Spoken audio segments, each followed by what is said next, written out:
ঈদের নতুন জামা পরে ছবি তুলে সোশ্যাল মিডিয়া আপলোড করা কি জায়েজ? এতে কি রিয়া বা অহংকার হয়? ঈদের নতুন জামা পরে সোশ্যাল মিডিয়ায় ছবি তোলা, এইটা এখন একটা বেশ আমাদের ইয়াংদের কাছে বেশ কমন একটা কালচার এবং ট্র্যাডিশনে পরিণত হয়েছে। কেউ যদি এটা আনন্দের প্রকাশ হিসাবে করে তাহলে সেক্ষেত্রে এটা জায়েজ হতে পারে। তবে মেয়েরা তাদের পর্দার যে বিধিবিধান তারা যেরকম খেয়াল রাখতে হবে, ছেলেরা তাদের এটা খেয়াল রাখতে হবে। জামাই বউ একসাথে ঈদের জামা কাপড় পরে ছবি তুলে সোশ্যাল মিডিয়ায় দিয়ে দিলেন আর বললেন দোস্তরা ঈদ মুবারক। দোস্ত তো বানাচ্ছেন 5,000 ফেসবুকে। এখন এই যে ছবি দিলেন এটাতে রমজান জুড়ে যে আমল টামল করলেন এগুলো সব বরবাদ করার জন্য যথেষ্ট হয়ে যেতে পারে। সেরকম একটা কাজ করলেন, তো এটা তো না জায়েজ কাজ। আপনার স্ত্রীর ছবি আপনি সোশ্যাল মিডিয়ায় যখন দিবেন, বন্ধুরা নিচে লিখবেন নাইস। এই নাইসের মানে কি বুঝতেছেন আপনি? সে কি বুঝাইতে চাচ্ছে? একটু বিবেকটা খরচ করেন।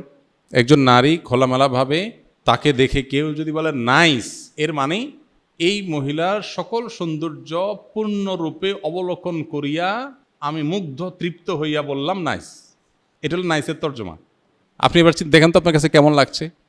নিজের পরিবারের মেয়েদের খোলামেলা পোশাকে সোশ্যাল মিডিয়াতে হোক অফলাইনে হোক মানুষের সামনে উপস্থাপন করার পর যারা দেখে, তারা দেখার পর তাদের মনোজগতে যে চিন্তার উদ্রেক হওয়ার কথা সেটা আমাদের সবার জানা।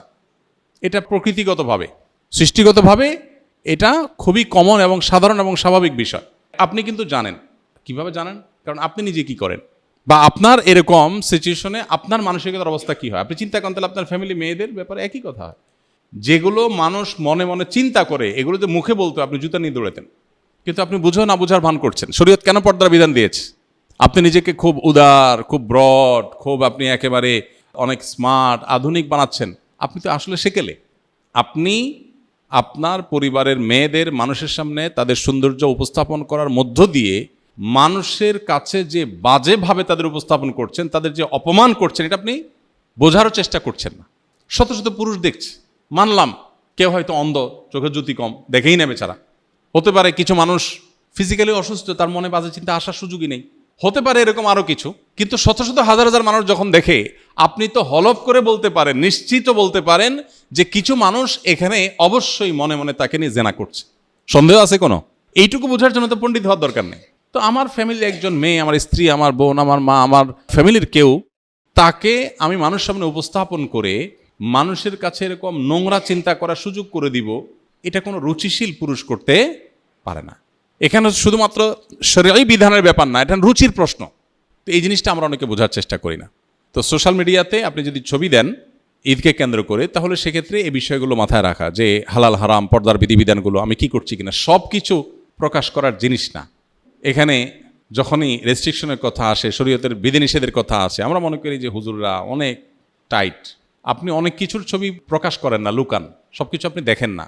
আপনিও যথেষ্ট কনজারভেটিভ অনেক ইস্যুতে, কিন্তু আল্লাহর বিধিবিধানের ভিত্তিতে যে ব্যক্তি নিজেকে নিয়ন্ত্রণ করে, আপনি তাকে নিয়ে বাজে কথা বলেন, তাকে নিয়ে আপনার মনে হয় সে অনেক কনজাস্টেড, সে অনেক সংকীর্ণ, আপনি মনে হয় অনেক উদার। মূলত আপনি উদার না, আপনি উদাসীন।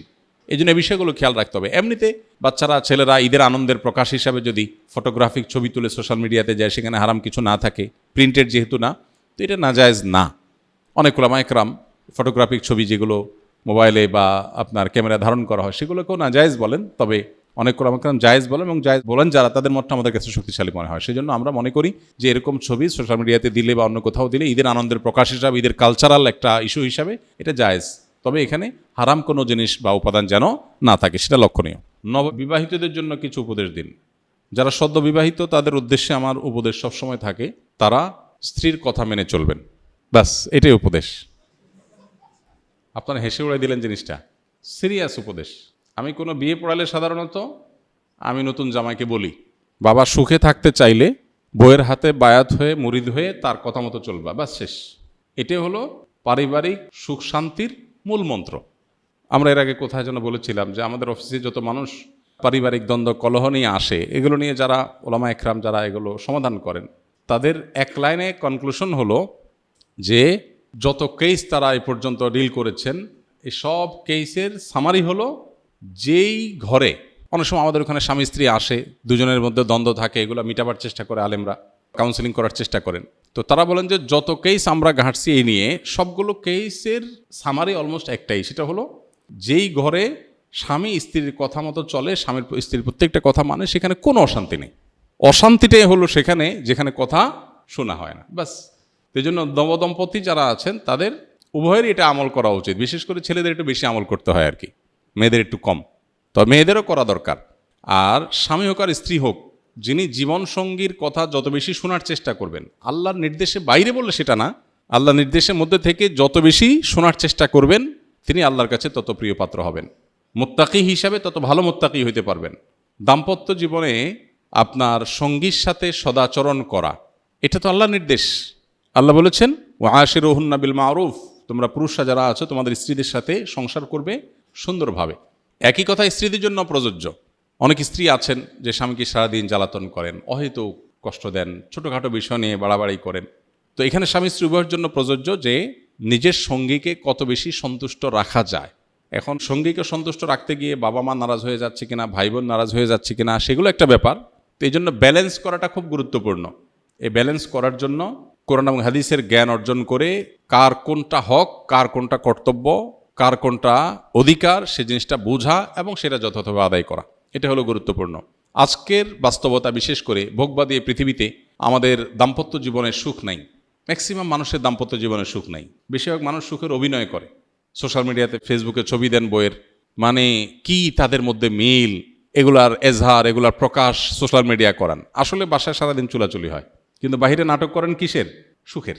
ম্যাক্সিমাম মানুষই অবস্থা। মেজরিটি মানুষের মধ্যে দেখবেন যে সুখের অভিনয় করেন, আসলে সুখে নাই। সুখ পেতে হলে স্বামী স্ত্রী উভয়কে আল্লাহর কাছে পরিপূর্ণভাবে সমর্পণ করতে হবে। আত্মসমর্পণ করা ছাড়া, পরিপূর্ণ ইসলাম গ্রহণ করা ছাড়া আপনি কখনো সুখ চূড়ান্ত লেভেলে পাবেন না। সুখের বিভিন্ন সংজ্ঞা হতে পারে, কিন্তু চূড়ান্তভাবে যে মানসিক ফ্রেশনেস, এটা আপনার মধ্যে তখনই আসবে যখন আল্লাহর কাছে নিজেকে সুপর্দ করবেন। আল্লাহর কাছে সুপর্দ করলে লাভ কি হয় দেখেন, স্ত্রীর কথা কষ্ট পেয়েছেন, স্বামীর কথা কষ্ট পেয়েছেন, আপনি সবর করবেন, কারণ সবর করলে আল্লাহ কি দিবেন? বিনিময় দিবেন। আপনি এই কষ্টটাকেও আপনার একটা অর্জনের উপায় হিসাবে গ্রহণ করবেন, ব্যাস। এখানেই আপনার জন্য বিশাল বড় কি আছে? অপরচুনিটি আছে। তো এই জন্য আমরা যথাসম্ভব সর্বোচ্চ চেষ্টা করবো ইনশাআল্লাহ বিইذনিল্লাহ দাম্পত্য জীবনে সবর এখতিয়ার করার। যে যত বেশি সবর করবে দাম্পত্য সঙ্গীর মধ্যে, সে আল্লাহর কাছে তত বেশি প্রিয় হবে, যে যত বেশি সবর করতে পারবে। ভোগবাদী এই দুনিয়াতে আমরা বেশিরভাগ মানুষই অনেক বেশি অসহনশীল। সবাই আমরা অধিকার সচেতন। স্বামী স্ত্রী যদি কোরআন হাদিস জানে, একটু ইসলাম চর্চা করে, তাহলে তারা তাদের মতো করে অধিকার সচেতন হয়। স্বামীর বক্তব্য থাকে যে আমার নির্দেশ মেনে চলতে হবে। আমাদেরকে বিভিন্ন মানুষজন দেখা হলে বলে, হুজুর আপনার বিভিন্ন ভিডিও ক্লিপ বউ পাঠায়, আমারে মেনশন করে। তাই আমি বলি যে বউর পক্ষের ওয়াজ পাইলে আপনারে পাঠায়, আপনার পক্ষের ওয়াজ গেলে আপনি তারা পাঠান না কেন? যার করণীয় সে সেটা শুনবে, সেটা না শুনে আমরা কি করি? স্বামীর বলি, দেখছো হুজুর কি বলছে, খেয়াল রাখবা। আবার স্বামী স্ত্রীকে বলে, দেখছো ইসলামে কি বলছে, খেয়াল রাখবা। আমারটা আমি খেয়াল রাখবো, তারটা সে খেয়াল রাখবে। এটা হওয়া উচিত। সেটা না হয় আমরা দুনিয়ার সবার করণীয় ঠিক করি, নিজেরটার বেলায় আমি আমারটা সঠিকভাবে আদায় করব, সে যদি না করে সে আল্লাহর কাছে বুঝবে, শেষ। তো এই জন্য দিন চর্চা, পরিপূর্ণভাবে ইসলামের কাছে আত্মসমর্পণ করা, এটা ছাড়া কখনো দাম্পত্য সুখ চূড়ান্ত লেভেলে পাওয়া সম্ভব না। আল্লাহ তাআলা আমাদেরকে সবর এবং শুকর করার তৌফিক দান করুন। দাম্পত্য জীবনে সুখের জন্য সবর এবং শুকর, এটা নির্বিকল্প। যা পেয়েছি আল্লাহ শুকর, এর চেয়ে খারাপ হতে পারত। আর যেটুকু হয়েছে এটার জন্য কি করা? সবর করা। ফিতরা দেওয়ার সঠিক সময় কখন? ঈদের নামাজের পর দিলে কি তা সাধারণ দান হিসাবে গণ্য হবে নাকি ফিতরা হিসাবে আদায় হবে? ফিতরা দেওয়ার সময় হলো মূলত ঈদের চাঁদ দেখা যাওয়ার পর থেকে নিয়ে ঈদের নামাজ পর্যন্ত। ঈদের নামাজের আগে, ঈদের চাঁদ ওঠার পরে, এই সময়টা মূলত ফিতরা দানের সময়। এই সময় যেহেতু রাতের বেলা, গরিবকে খুঁজে দেওয়াটা যদি কারোর জন্য কষ্টকর হয়, তাহলে সে 1, 2 দিন 3 দিন আগেও দিতে পারে, সবল আমাদের মতে। আর ফোকাহায়ে আহনাফের মতে রমজানের শুরু থেকেই দেওয়া যাবে। অন্যান্য ওলামা ইকরাম, হাম্বলি ফকিদের মতে একেবারে শেষের দিকে, ঈদের 2-3 দিন আগে দেওয়া যাবে। অতএব আপনি ভালো হয় চাঁদ রাতে দিলেন বা ঈদগাহে যাওয়ার আগে দিলেন। আর গরিব যাতে একটু প্রিপারেশন নিতে পারে, আগে ভাগে ব্যবস্থা নিতে পারে, তারা 1-2 দিন আগে দিতে পারলেন, তার বাসায় পৌঁছে দিলেন, যাতে সেই ঈদটা নিশ্চিন্তে উদযাপন করতে পারে। আর যদি কেউ ঈদের পরে আদায় করে, তো হাদিসের ভাষ্য হলো ফাহিয়া সাদাকাতুম মিনাস সাদাকাত। ঈদের পরে যদি কেউ ফিতরা দেয় তাহলে সেটাও দান, অন্য 10টা দানের মতো হলো, ফিতরা আদায় হয়ে যাবে। কিন্তু ফিতরা আদায়ের যে মাহাত্ম্য, যে মর্যাদা, এটা পূর্ণভাবে পেতে হলে তাকে ঈদগাহে ঈদের নামাজের আগে দিতে হবে। ঈদের নামাজের পরে দিলে আদায় হয়ে যাবে, কিন্তু ফিতরার যে মাহাত্ম্য সেটা পূর্ণভাবে সে আর পাবে না।